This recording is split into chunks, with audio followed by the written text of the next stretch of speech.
Oke, Bismillahirrahmanirrahim. Assalamualaikum warahmatullahi wabarakatuh.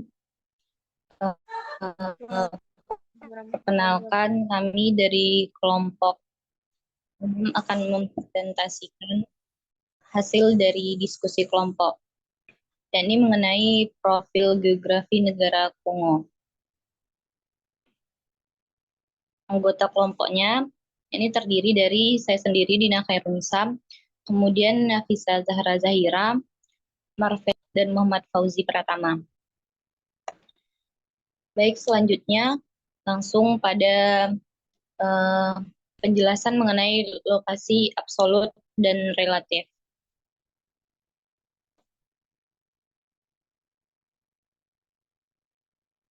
Posisi relatif negara Kongo atau Republik Demokratik Kongo terletak di Afrika Tengah.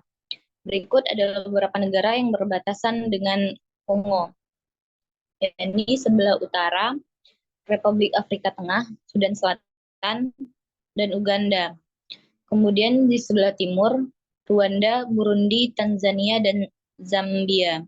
Kemudian di sebelah selatan negara Angola, dan di sebelah barat adalah Republik Kongo, Gabon, dan Kamerun. Selanjutnya posisi absolut negara Kongo, yakni negara Kongo terletak di antara lintang 5 derajat lintang utara dan 13 derajat lintang selatan, kemudian timur. Lokasi absolutnya adalah ibu kota Kongo terletak di 4 derajat 19 lintang selatan, 15 derajat 19 bujur timur. Kemudian titik tertinggi di Kongo adalah Gunung Nyiragongo, terletak di 1 derajat 31 lintang selatan, 29 derajat 15 bujur timur. Titik terendah di Kongo adalah Sungai Kongo yang terletak di 5 derajat 52 lintang selatan, 13 derajat 4 bujur timur. Slide selanjutnya, yakni mengenai profil fisik wilayah dari negara Kongo. Profil fisik negara Demokratik Kongo itu sendiri adalah sebuah negara yang terletak di Afrika bagian tengah.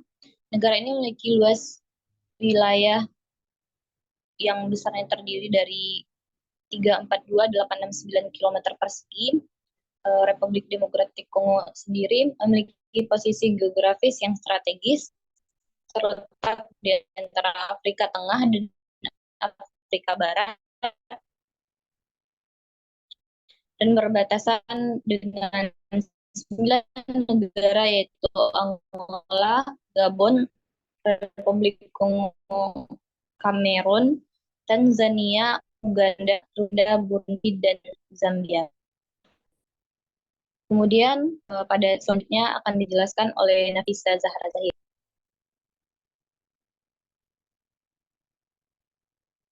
Baik, saya akan melanjutkan dari profil fisik wilayah. Negara Kongo ini memiliki beragam fitur fisik, termasuk yang pertama yaitu dataran. Dataran tinggi yaitu Bateke, dataran tinggi berhutan yang luas di bagian selatan negara dengan ketinggian rata-rata 500 sampai 800 meter di atas permukaan laut atau MDPL. Dataran rendah pesisir membentang di sepanjang pantai Atlantik dengan hutan bakau dan rawa-rawa. Selanjutnya itu fitur fisik vegetasi. Terdapat hutan hujan tropis, yaitu menutupi sebagian besar wilayah negara dengan keanekaragaman flora dan fauna yang tinggi. Yang kedua itu ada sabana, terletak di bagian selatan dan timur dengan vegetasi rumput dan pohon yang jarang. Kemudian juga fauna yang melimpah dan beragam, yang terdiri dari berbagai jenis hewan, reptil, amfibia, dan insekta. Selanjutnya, eh, selanjutnya itu ada profil penduduk. Republik Kongo terkenal sebagai Kongo Brazzaville memiliki populasi sekitar 5,5 juta jiwa. Republik Kongo memiliki 5 bahasa, 3 etnis, 3 agama, dengan tingkat literasi pria sebanyak 85% dan wanita sebanyak 75%. Untuk agama di negara Kongo ini, yang pertama ada agama Kristen, yaitu sebanyak 85%.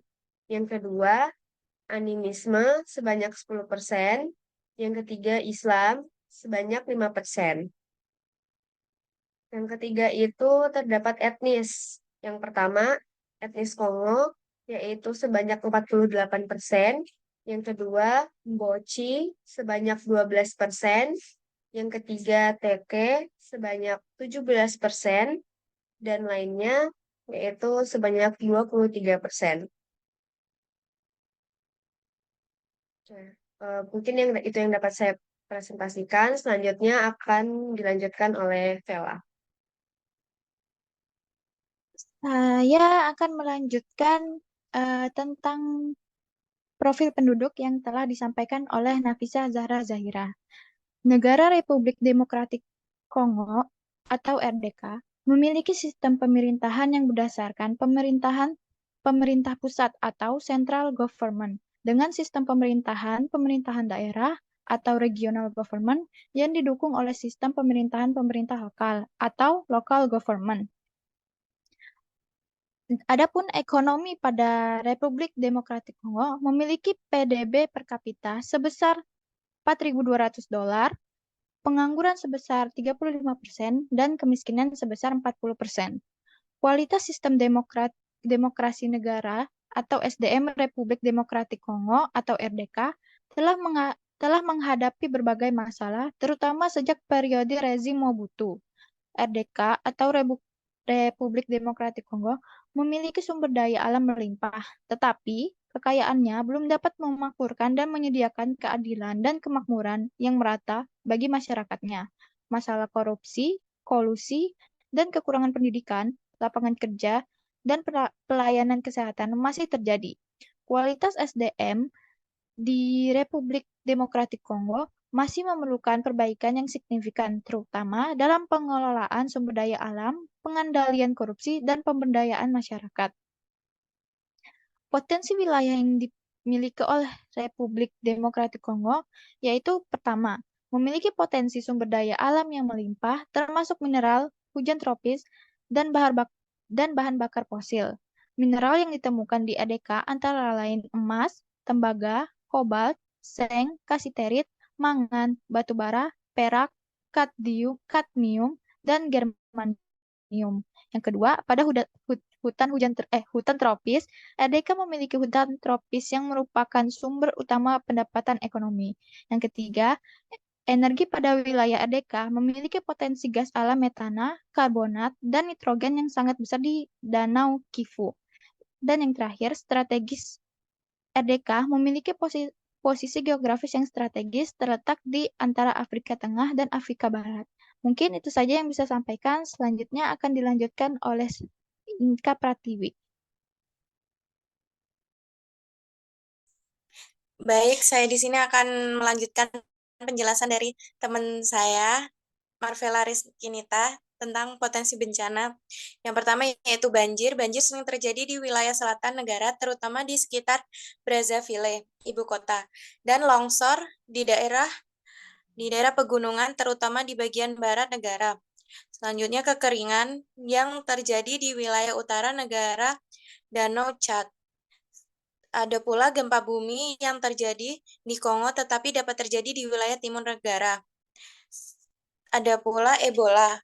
Virus Ebola merupakan penyakit yang mematikan dan dapat menyebar dengan cepat.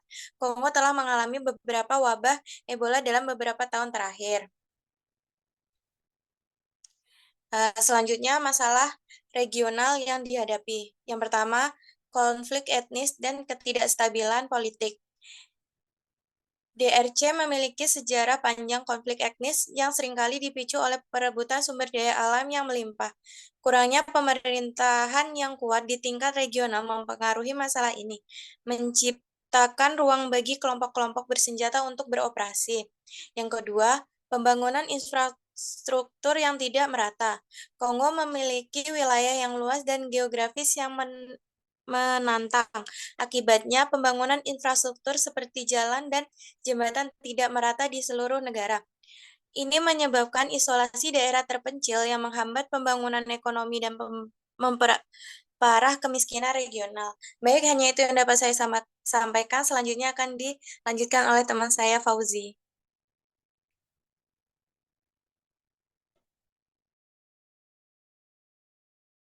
Ya, saya akan melanjutkan solusi dari masalah regional.